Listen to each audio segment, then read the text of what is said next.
Welcome back to 843 TV. We're here with Mary Amonitti. She's with the Binyah Foundation. Welcome. Thank you for having me. This is my first time on this set. Tell us about the Binyah Foundation. The Binyah Foundation is a 501c4, which is a nonprofit civic organization. Okay. And the Binyah Foundation has been really busy helping people to discover the significance and the history and culture of the Fuski Island. So it is primarily all about what's happening on the Fuski Island. Yes. And this group, the difference between a non-profit 501c3 versus 501c4. Well, there are many different nonprofit organizations, right. But this one in particular is a civic organization. Okay. It's not a religious organization. It's not a charity that's out there raising money to give money to a lot of different organizations. So it's a civic organization, and its primary goal is to help to discover and to educate people about the Fuski Island and the culture and preserve it. All right, very good. Okay.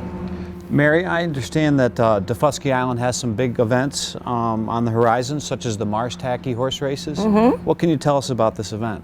Well, the Marsh Tacky race will be held on April the 27th, and it's going to be amazing. The horses will be running on the beach, and it is going to attract a lot of people to Fuski. And we are hoping that this will give us an opportunity to really showcase the Fuski Island. That's great. Mary, the Fuski culture is very unique to this area. What is being done to promote the culture? Well, we have had many seminars, we've had events over there to try to help individuals to learn that this is a diamond in the rough, and we hope there will never be a bridge to the Fuski. You can go back in history there. There are many places that are of historic significance that's being redeveloped over on the Fuski Island. So now, the reason you hope there will never be a bridge to the Fuski is... That's my hope. And the reason for that would be? You know, I love Hilton Head. I Right. live here, and there's nothing like it. But the Fuski Island is unique. It's a small island. Okay. And we want to preserve it as much as possible so that people, when they come to the South, there are areas that are untouched. And the Fuski Island is one of those jewels. So the natural beauty and the history, all of those things can You be... go back in time, trust And there's me. a lot of history over there. Oh, yes. So what is the DEP Project? Who is involved and what exactly is its purpose? Well, the Binyah Foundation is very involved with that. They received, the Palmetto Trust gave the DEP Project $150,000 to help start to preserve some of the houses that are still owned by original Fuski Islanders. Really? And the DEP Project is the Fuski Island Endangered Places Project. So what they're trying to do is preserve those places so when people come to the Fuski Island, they will be able to see firsthand, not see a sign that says this house stood here, yeah. But you're going to actually see houses.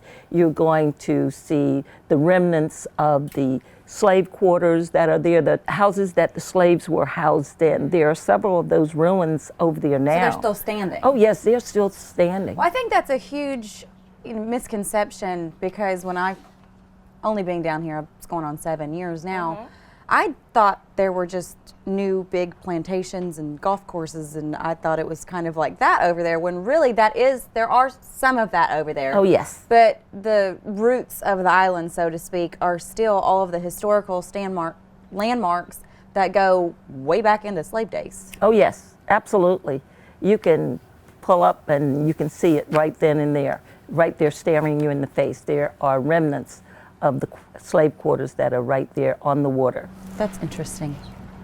And where would you, if one wanted to learn more about this, is there a website that they could access, or is there a place they could get more additional information about it? Oh, absolutely. They can go to thebinyahfoundation.org. And if you just Google the Fuski Island, lots of information will come up. You know that there are places that are being preserved. The First Union Baptist Church over there, that's in great condition. The Francis Jones home has already been renovated. She was the teacher that was teaching over there prior to Pat Conroy coming to Fuski Island. So there's a lot of history. We want people to come over and we want them to experience that, because when they take that back, they're taking something back that most people never seen or heard of. Our school district right now, the schools are very interested in Fuski Island. We just had McCracken School over there. The kids went home, they were amazed. One of the mothers stopped by at the Business Expo just to thank us for what we're doing over there, because her child came home excited about Fuski Island and the culture and what's happening. Mary, Binyah Foundation, great nonprofit. What are some opportunities for people who want to get involved or to volunteer?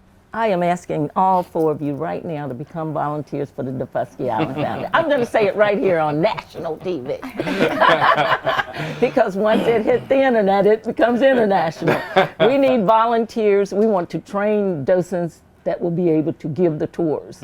We need people to make phone calls for us. We need people to write letters for us. Just like any other nonprofit organization, we need volunteers to help us. Is there a website or a number that they can? Yes, they can go to the Fuski Island website, and also they can call 843-647-1008. All right, very good. Mary Amonitti with the Binyah Foundation. Thank you for joining us. We'll be back with more 843 TV.